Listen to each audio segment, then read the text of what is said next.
fellas, ladies, gents, and NBs, welcome to or back to the channel.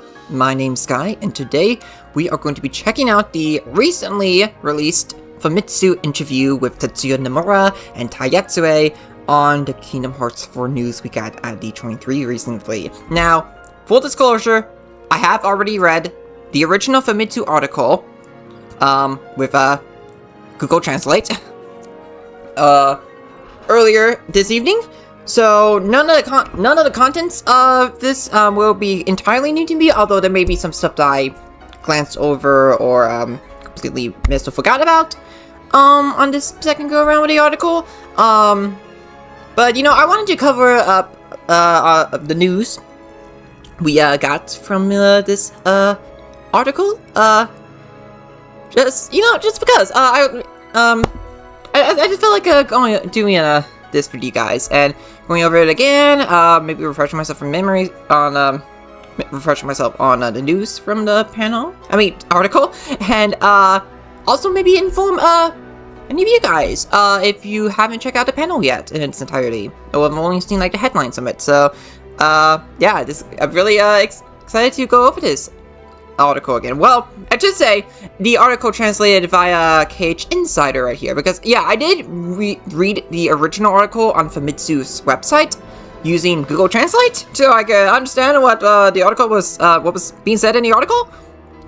But I decided that to read the translation from KH Insider instead, because I know they would probably do a much better job at translating the Famitsu article than a Google Translate would. So yeah, we're talking about the going over the panel here, and don't worry, link to the full article both on the Famitsu website and the KH Insider website will be included in the description below if you want to read them on your own. Alright, well, with that being said, let's go ahead and go over the contents of the article. The beginning of the D23 2026 trailer is a flow I wanted to do.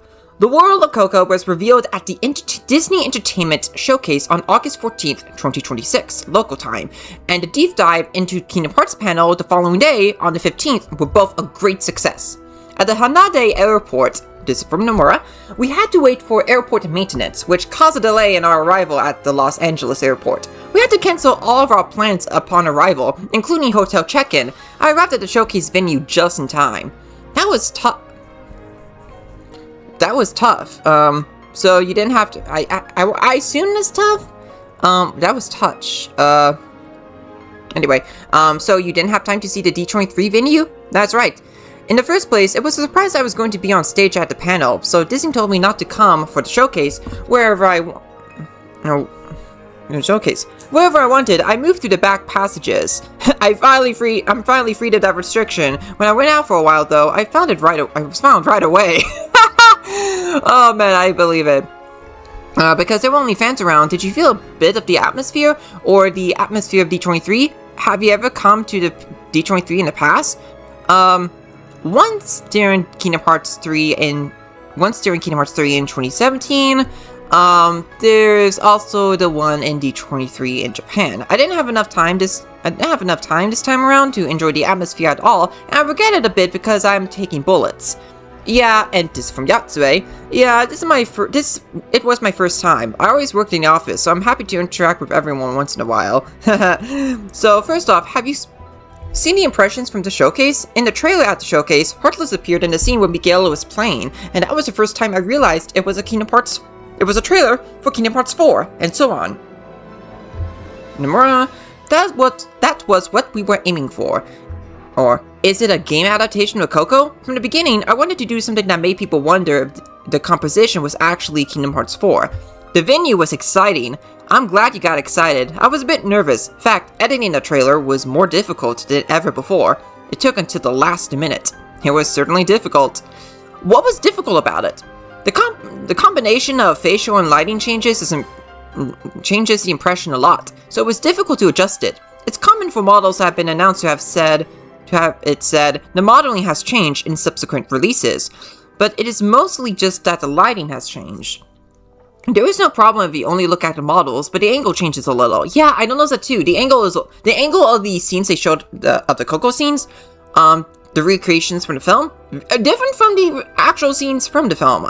Definitely took notice of that myself. Despite having not seen the film in ages. And, where was I? Yeah, and when the length of, I don't know what that word is. Length of the light or the angle of the camera changes, the impression is completely different. So each time from Nomura, he would say, still images are good, but they are weird when they move.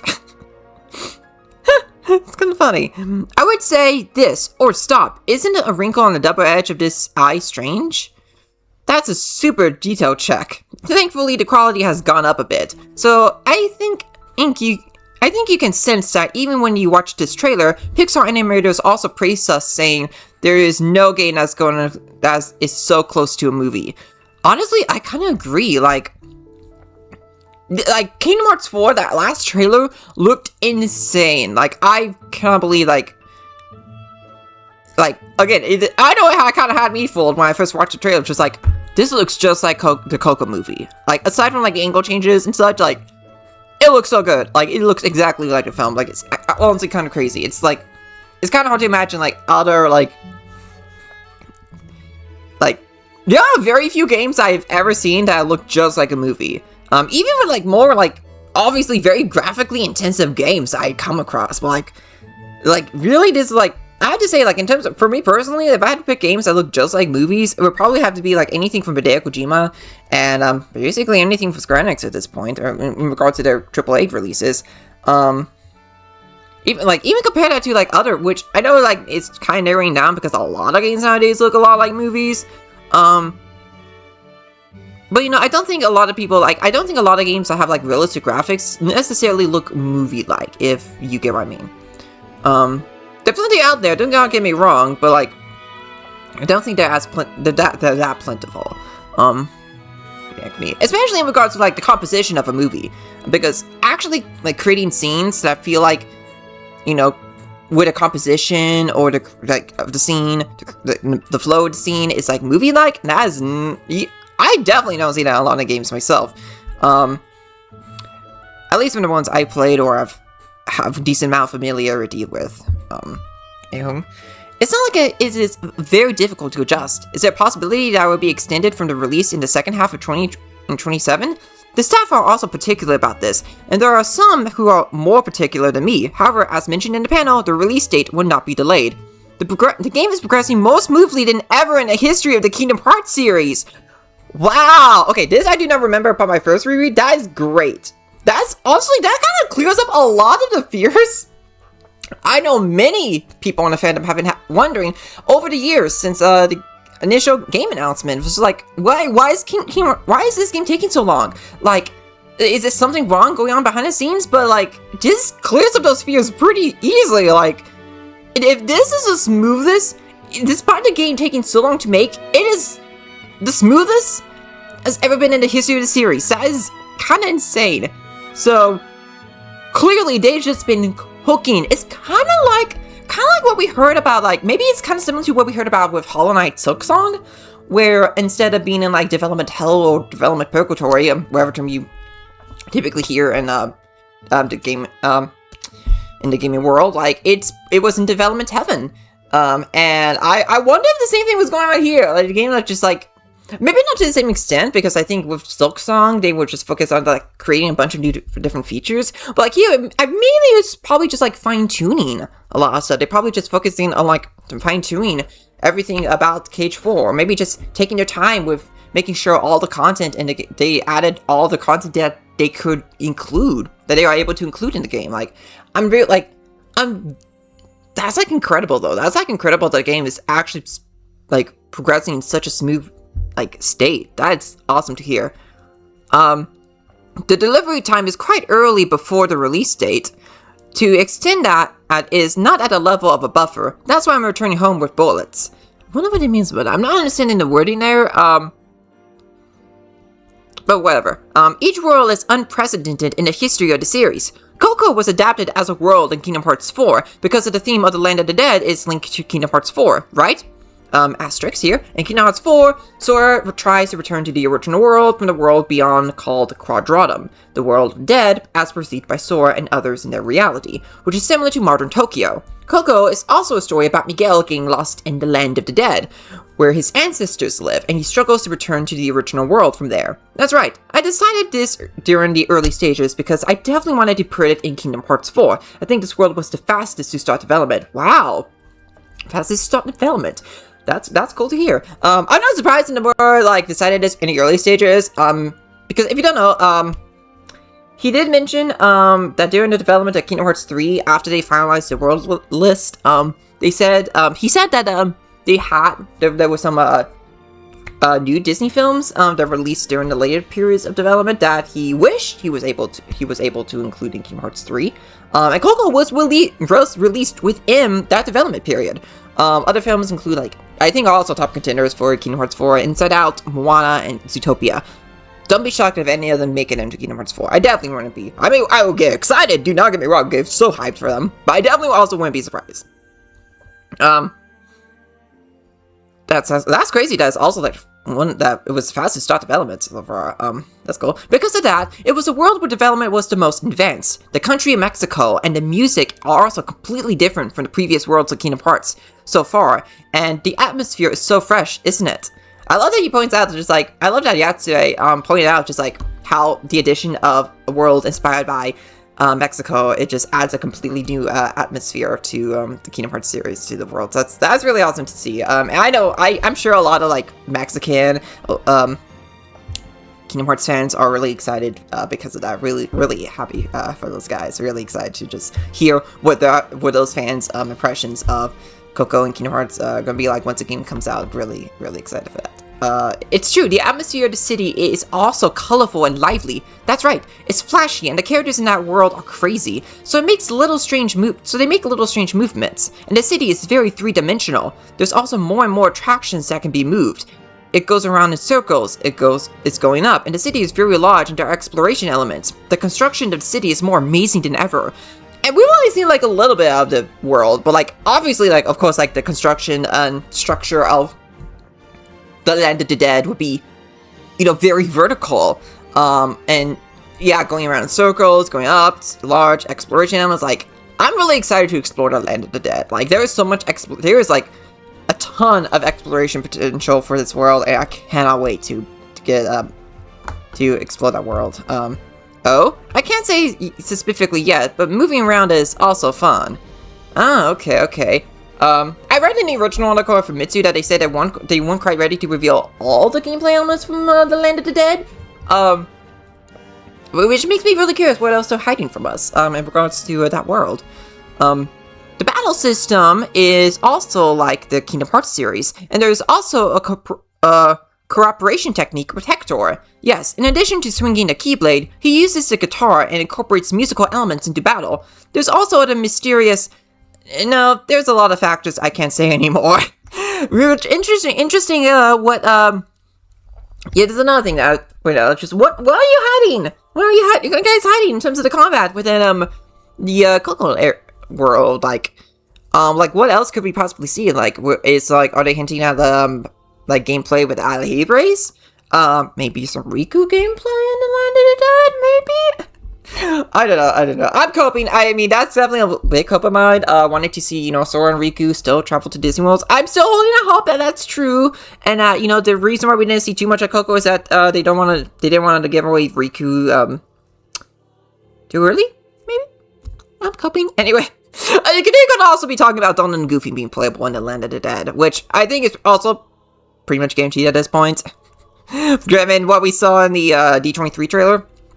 Anyway, this work is the best creation of any world in the past. That's why the total number of worlds is not large. The world of Coco was revealed at the showcase the day before the panel, so people said, isn't there another world announcement? Isn't there another world announcement at the panel? I saw some people who were expecting it. Hi, I was one of them. No, seriously, I mean, I think a lot of us were expecting another world announcement. But if you announce it at such a high pace, the information will run out quite quickly before the release. Which, considering that they said that the world count was not going to be that large this time around, I guess makes sense. Although we don't know how large it'll be. Like, what is the quantity of worlds? That I'm really curious about. I'm still hoping for 4 at the minimum. Dare I say maximum? Either way.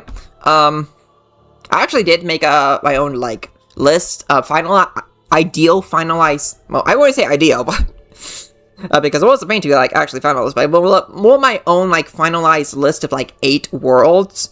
For Kingdom Hearts 4, and for the record, I don't think there will actually be 8. I think 7 will probably be the maximum, at this point, which means I might have to rework that original list of me, and I made that on Blue Sky and Twitter. That's where I posted it, and I'll put the list on screen now if you want to see what those finalized 8 worlds I made, my hypothetical finalized list of 8 worlds are.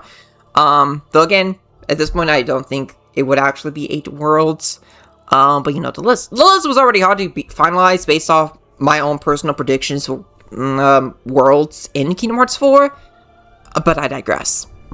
However, the fact the world of Coco was shown off was only a small part. It was a great opportunity to show it at D23, so I briefly unveiled the world of Coco, which was originally planned to be introduced a little later.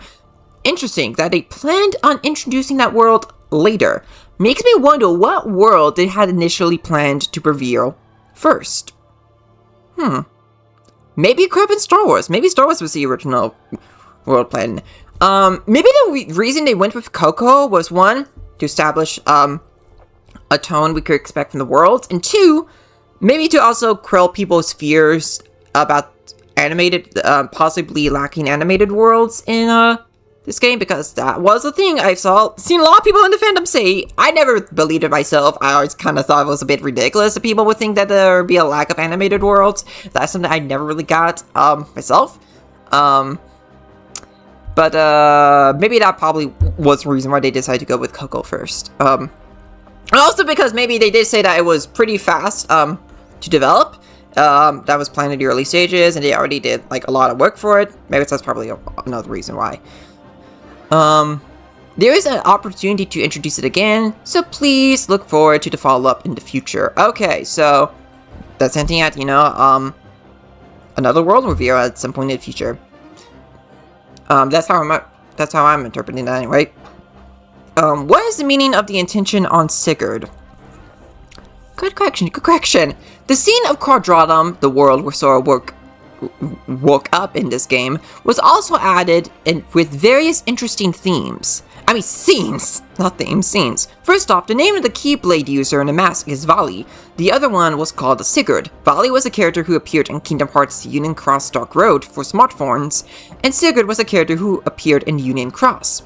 Kingdom Hearts 4 is a story that flows from the Key series, so to speak, a series with Key or Cross in the title, developed mainly for smartphones.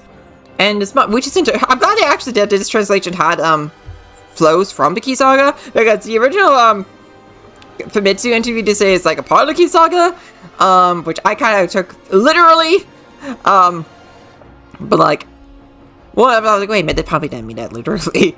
I don't know why I said it was literally, even though I knew, well, the Lost Masters arc thing. Yeah, the Lost Masters arc thing. I don't know why that slipped my mind for some reason. Anyway, brain works weird. Not my brain, not the Kingdom Hearts character brain. And the smartphone version ran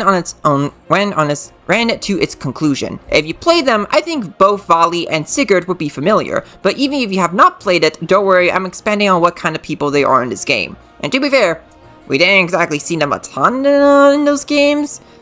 So like, it probably wouldn't be too difficult for anyone who didn't play those games to understand what kind of characters they are. Although I still would recommend, if you have not actually checked out anything from the Key Saga, you do. Cutscenes are on the line. I'm just saying, like, it's good to do the research on these games before Kingdom Hearts 4 comes out. I wouldn't recommend, like, actually reading through the stuff, because reading through Kingdom Hearts lore, taking out all that information all at once, does not sound like a good idea. So, I definitely would recommend watching cutscenes for the Key Saga stuff on YouTube. Anyway, In the first place, I didn't know what kind of characters they were because their appearances were limited to the smartphone version, and almost like they are new characters. However, Sigurd also came out in Nomura-san's hidden message on the 20th anniversary. The message that Sigurd should be careful. I feel like that might be a mistranslation. This was something I noticed in the Famitsu interview thing, but because if I remember correctly, the message was actually that the voice was Sigurd. The narrator was Sigurd. That's how I remember, so I don't know if this is like a mistranslation thing. To be fair, a lot of the translations here do seem similar to the one I ran from Famitsu, so I don't know if it's like an actual copy and paste, or of the interview of that translation or whatever. Although knowing KH Insider, they probably did try to translate on its own. Did the best. I think. I don't know all the details. I really like Sigurd. It's true that Sigurd is good. He has good taste. I love him. Wait, you're praising him? Be careful, is that what you mean? I like that. Yeah, I do think he's a character who seems to have a lot of intentions. He's a character that I can't hate. He's probably the type of character that has not been in Kingdom Hearts until now. The number of his fans in the company is also increasing rapidly. That's interesting though. So, he's clearly a fan favorite. I know I'm personally excited to see more Sigurd in KH4. I'm definitely really excited. I have a feeling I'm really going to like Sigurd a lot. Just from a little we've seen of him, and like in this interview, maybe even more excited to see more of him in KH4. We haven't announced it yet, but the voice actor's performance is also great. He was a person with pretty good intuition, and he acted more than we were looking for. Really? I assume this is talking about the Japanese voice actor, not the English one. But I am excited to know who the voice actors for Sigurd are, especially the English one. In many ways, Sigurd is noteworthy. I'm curious about who the voice actor is. And in the long version of the trailer, Riku also appeared, and the venue was very excited. Yeah, clearly. It was so exciting that Kairi's lines afterward were drowned out. Confirmation that those lines were Kairi, but I think that was already confirmed by, Alice and Stoner, because, they actually did, autograph a fan's, give a fan an autograph, and that said, the lines that, Kairi said at the end of the trailer, I'll see if I can find an image and actually post it on, in this video so you can see it. So if you saw that, you knew that was Kairi, but, we now have additional confirmation from Nomura, so that those were Kairi's lines. So, we can actually, so, you know, now that we have word of God confirmation, we can put that debate to rest on whether or not that was Kairi or not. That was Kairi after all. According to Hero past the cheers. During the trailer released at the panel, the last part seemed to have been cut off before the title drop. The English version of the voice recorded in advance with the line in this trailer. If you went at the venue, please check it again on YouTube. Yeah, I'm not surprised that no one could hear the Kairi lines because, obviously, people were very excited about seeing Riku. I mean, if you saw my reaction to that trailer, you know, I was very excited to see Riku again. And that was like the biggest hype moment of the entire trailer. Oh man. I'm still happy that we got that. Sora joins the Dandelions to cooperate with the Quadratum government. Interesting. That's an interesting detail right there. So the Dandelions group within Quadratum working with the Quadratum government. Interesting detail right there.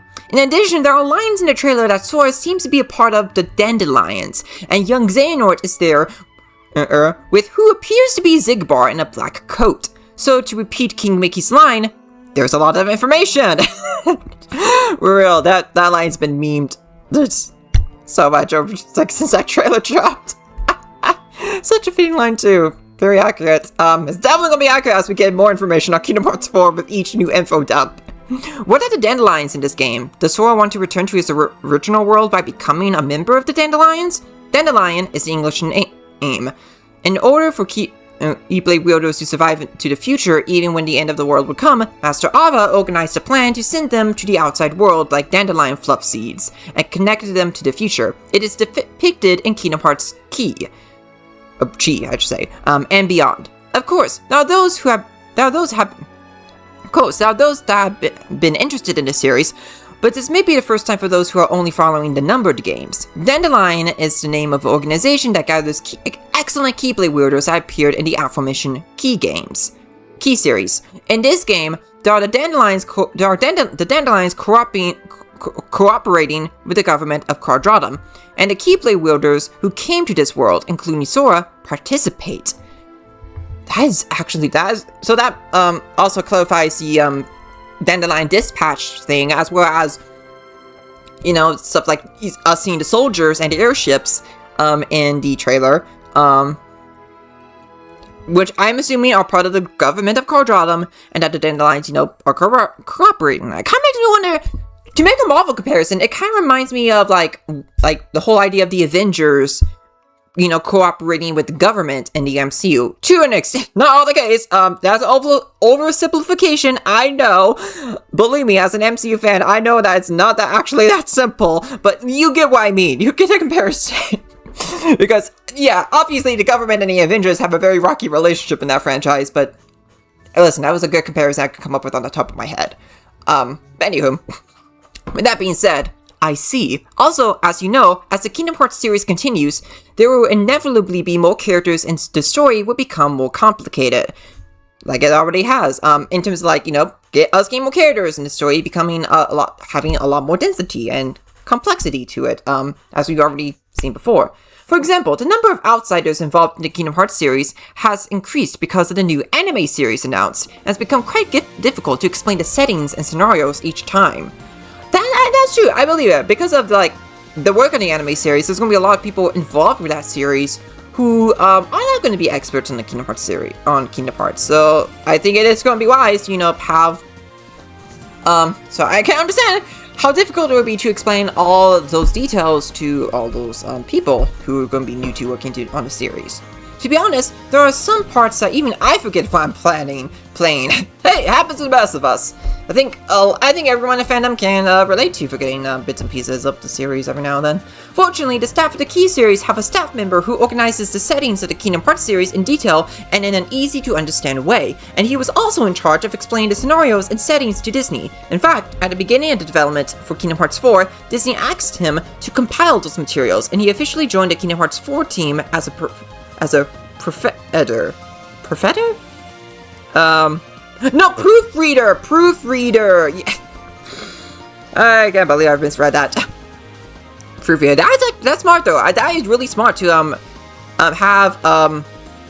compile all that information to Disney, so that they know what's going on with the game. I think that's really smart of them to do. I think that's also generally a very important thing to do when you're working with people who on the franchise who aren't familiar with that franchise. I think it's, you gotta, if you're going to be involved in the series, I think if people are going to be involved in a long-running series like Kingdom Hearts, they gotta do their homework, and I think it's important to have someone like this proofreader that Nomura mentioned involved, so that way those people can actually understand what's going on. Something I know Marvel and Star Wars try to do in their own way, but I wouldn't say they completely do a good job with actually, getting people new to working on the franchise caught up on everything in the franchise. I understand that's difficult. I understand that's impossible for everyone who would be new to working on a long-running franchise to get caught up on everything, but I think for at the very least, core people involved in the making of something should be in the know on a good chunk of the details. Anyway, that's the one that was mentioned during the panel. Yes, every time he would come to check with me in detail for an explanation to Disney. He explains it to Disney as easily as possible with illustrations, so it is popular. As for his internal role, it's to proofread the scenario. He checks if there is any discrepancies in the scenario from past settings. Especially this time, the Key Saga was deeply involved, so he was the right person. Some people may misunderstand the structure, but it is proofreading. That is smart! Again, another thing that is smart, like, because of this being a long-running series, even Nomura himself admits that, I don't always, I have to sometimes go back to past works, to, or even, like, research online to remember, details, specific details, which is, some people may scoff at that, and be like, oh, so he's like a bad writer. No, when you're working on a long-running series, it is a natural that you're not going to remember everything. Even George R. R. Martin, I've heard this somewhere, that George R. R. Martin also forgets stuff from his works on the Song of Ice and Fire books. That he has to, refresh his memory on. So it's only natural, because, human mind is fallible, okay? Like, human memory is not perfect, even when you're working on something as expensive as Kingdom Hearts. Even I myself, like, as someone who, actively researches Kingdom Hearts, who, works on various analysis and theories regarding the series, I do not remember everything off the top of my head. I always have to, do research and ask people for help. It is not a bad thing. I think people need to understand that about actual creators behind these works, that sometimes they're not going to remember everything, and that they need to, have someone, proofread their works to make sure that they are, following the structure that they establish and such. So I think that it is really smart to have a proofreader involved in Kingdom Hearts 4 to make sure that it's consistent for the rest of the series. That's really nice. Especially with the Key Saga stuff included. The development team is also helping. I'm also at the same time myself. In other words, it's a collection of real Gemini journals of the real Gemini journal that summarizes the world of Kingdom Hearts in an easy to understand way for a third party, so to speak. I want it to be made into a book. Honestly, I would read that book. By the way, the topic of the anime has come up, but regarding the anime, there is more than X Tritter's treat. Is the character depicted in that art a character from Kingdom Hearts Union Cross Dark Road? Yeah, we've all been wondering that. It seems that some people considering the shape of the Keyblade, but I can't say anything. Of course, he's not going to tell us right away. Oh man, anyway. The voice of the script is a little less than double that of Kingdom Hearts 3. This is what caught my eye in particular. Double the size of Kingdom Hearts 3. The script. That is insane. This is going to be a beefy game. This is going to be a very beefy game, and I am so here for it. It's going to be a nightmare to analyze. And to, use it as baseline for theorizing the future games. But you know what? Give me the details. Give me all the details. Give me a nice beefy story. If this is going to end up being the biggest story in the Kingdom Hearts history, man, that's gonna be crazy. Haley Joel Osment, who plays Sora, and David Gallagher, who plays Riku, also appeared at the panel, and the behind-the-scenes of the production of the Kingdom Hearts series was discussed. But how do you choose them? The titles I'm involved with, not only the characters in the Kingdom Hearts series, but also casting the voices in Final Fantasy XIII and Final Fantasy VII Remake in Japan and overseas. I'm casting them myself. So I knew about him, being responsible for like casting the voices of the Kingdom Hearts series, both in Japan and in English. I did not know about him helping and being involved with casting the voices for Final Fantasy XIII and the remake trilogy. That's new to me. Wow. And I'm gonna say it. He does a great job, because all the voice acting across those titles, oh man, like, those voice actors are incredibly talented and do such a great job of bringing those characters to life in both dubs. Like, Nomura certainly knows how to choose some great voice actors. I'm not saying they all land incredibly well. There's certainly some duds in there, like, some voices behind Aerith in Kingdom Hearts series. Also, I think, I was about to say Vanille's, voice acting direction. Not necessarily the voice actor herself. The voice actor herself, I think, actually does a really good job. But there are some, I think there's some notable, issues with, the voice direction. But I want to be clear, Vanille's voice actor in Final Fantasy XIII, she is really talented. I think she still did a good job with what she was given. Oh, even overseas, Nomura-san? Yes. When I'm deciding on overseas actors, it's basically after deciding on the Japanese actors. Makes sense. So I like to listen to the audition voices to choose an actor who is close to the image of the Japanese actors from among several candidates. There are many big names in the Kingdom Hearts series, including Haley Joel Osment. That is largely due to Disney's influence. Right, yeah, that is true. Like, a lot of very notable voice actors in Kingdom Hearts, like, are usually come from Disney being involved. Like Haley Joel Osment. I'm sure some of the, not just like the typical Disney voice actors, but I mean like voice actors who even do the original characters. Like, I'm sure like the reason why we have voice actors like, why we got voice actors like Christopher Lee, or Leonard Nimoy, or Christopher Lloyd. They probably came from Disney's influence, which is absolutely incredible, and I think really goes to show like how much influence Disney has on the behind the scenes of this series. What do you do when recording overseas? When it was the first Kingdom Hearts, it was my first time directing, so I didn't know how to proceed, so I went to the United States and participated in the recording as much as possible. There must have been so much at the time.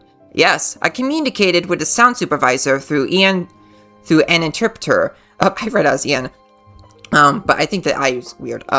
Through an interpreter, and except for the interpretation part, I did the same as I did in Japan. However, now that it's possible to respond remotely without going to the United States, and it is left to the sound staff who have been in charge of it since the first Kingdom Hearts. The staff is also present during the recording in Japan, and they are listening to their own direction, so, as a point of note, they are told to the overseas sound director at the time of recording. Therefore, I don't think there are any discrepancy between the Japanese version and the overseas version. Interesting. I assume he's talking about voice direction, though, not actually, like, the quality of the writing, because that does vary. But the voice directing, I think, is definitely good across the board, for sure. I see. So, it's been that way. It's been a long time since you met Haley Joel Osment and David Gallagher. That's right. For me, I'm still like Haley. It's you. Our first time meeting was during recording. Haley was holding the strategy book for Final Fantasy X the whole time, and he went home after finishing his recording for the first day without incident. After that, the sound director said, it seems like he brought a strategy book because he wanted Nomura-san's autograph. Did you sign it? We asked. Such cute and sad memories are impressive. That's really cute! He brought a strategy book for Final Fantasy X and asked Nomura. That's really cool. What a way to get an autograph, but actually having him sign a strategy book for a game he worked on. That's really cool. It was hard for him to ask for an autograph, so I prepared a color page for the next day's recording. Oh, that's cool. Lucky Haley then. In the panel, photos of the two of them at the time of recording the first Kingdom Hearts were also released, and I got a good impression of the history of the series. How's the progress of voice acting for Kingdom Hearts 4 for the two of you? English voice recording is in full swing right now. And yeah, clearly a lot has already been done from what we saw in the trailer, since we already got a good amount of English voice acting in the last trailer. There's a lot of lines, and there's a time difference, but a lot of staff from Japan are participating. However, 60 or 70% of the overseas recording is already completed. 60% of 70%? You know what, honestly, that makes sense. Like, they wouldn't include, like, as much English, they wouldn't have a whole trailer with English voice acting if they didn't already have, like, a decent amount of it already done. And that is a decent amount, man. By the way, the Japanese voice recording has already ended. Nice! So, all good for the Japanese dub. Nice. However, it's progressing faster than ever. However, the volume of the script for this game is a little less than double that of Kingdom Hearts 3, so the recording schedule is really difficult. Oh yeah, I bet, like, a script like that being that big, as good as that is, I bet it's difficult to schedule. There were some parts where I wanted to put in more, but it exceeded the limit. Okay. The next information release interval will be slightly wider. New trailers have been released in succession, including Nintendo Direct in June and this D23. But will there be any movement at Tokyo Game Show in September? The release of the game will still be in the second half of next year, and the development is at the final push phase. Nice! So, getting close. so I will focus on that for a while. The timing of the next information release is currently under consideration, so the interval would be slightly wider. Okay, so no information in the next couple of months. Totally okay with that. Still expecting a little something this year though. I think I'm still expecting maybe slightly holding out hope for something later this year, like maybe at the Game Awards at the earliest. I see. Finally, send a message to those who are waiting for Kingdom Hearts 4. The fans were very warm and the cheers were amazing, so I renewed my feelings I have to do my best in the last perch. Initially, I was not planning to come to this D23 at first because I was leaving it to Yasue, but I was pushed by many surrounding voices. Ah, sorry. He didn't come on his own volition. You know what? I can't say I'm surprised. I was moved to feel everyone's enthusiasm director. Okay, I'm just gonna say, I was moved to feel everyone's enthusiasm over the trailer. I was glad to have a valuable experience and nostalgic reunion. As for information on Kingdom Hearts 4, we have lifted the ban on full-scale information at this point. Excuse me. So there was a ban on full-scale information. Interesting. I wonder what, maybe it has something to do with not them wanting to, worry about leaks? I'm sure they still worry about leaks, but maybe they had a ban on it because they didn't want to have anything get leaked. Maybe that was it. But the information would be gradually released, so please wait for the follow-up. Also, there will be something about the 25th anniversary next year. I assume that's meant like at the 25th anniversary next year, so please look forward to the announcement. Oh, no, wait, maybe they're saying that there's going to have some announcements for the 25th anniversary that they are going to share this year. Okay, I think I understand that now. So please look forward to the announcement. Oh, here we go. It has been announced that the 25th anniversary exhibition of the Kingdom Hearts series will be held in Roppongi starting February 5th. Okay, so that was the announcement that they had. Okay, that's good. And that's the end of the interview. Wow, that was a lot of good information. A lot of great information right there.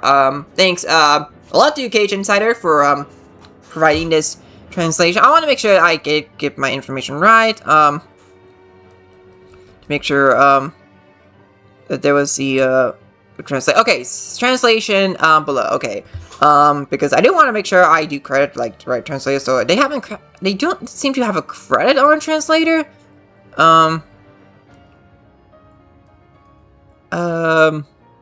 On this, it is a bit weirdly translated though, so I'm not entirely sure which is entirely. I don't know if it's like a copy and paste or if it's just like machine translation or whatever they did on their own end. Because I did notice it was weird to read this a bit. But anyway, that was the interview. There was a lot of good information on that. Lots of good behind the scenes stuff. Lots of stuff about what we saw in the trailer. Some nice hints about where the development of the game is going. And like, man, I feel a lot more reassured about the development of this game after this. I mean, I was never one of those doom and gloom people in regards to the development of Kingdom Hearts 4, but like, I couldn't help but still wonder what was going on. That prevented, any information from coming out. But now, we got confirmation of, some sort of internal ban, on releasing information. Again, I wonder how to do leaks, and that the development is the smoothest in the history of the series. That's incredible. And, you know, just made me real excited. I'm really more excited about the Land of the Dead, more excited about seeing what the gameplay is going to be like, more excited to see more of the Quadratum and stuff with it connected with the Key Saga, like, see more of Sigurd. Really excited to see more of Sigurd. I don't know why, but I'm kind of getting the vibe that Sigurd could be the next Axel. Like, the Axel of the Lost Master arc. I'm kind of getting that vibe. I do not know how to explain it. But,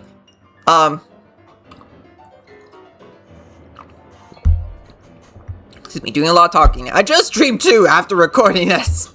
Well, I also, you know, oh man, voice I did stream earlier today, so that probably have a reason why my voice is about to give out. But anyway, lots of great information. So, what are your thoughts on this interview? What about it, stood out to you the most? What information, did you find the most informative or interesting?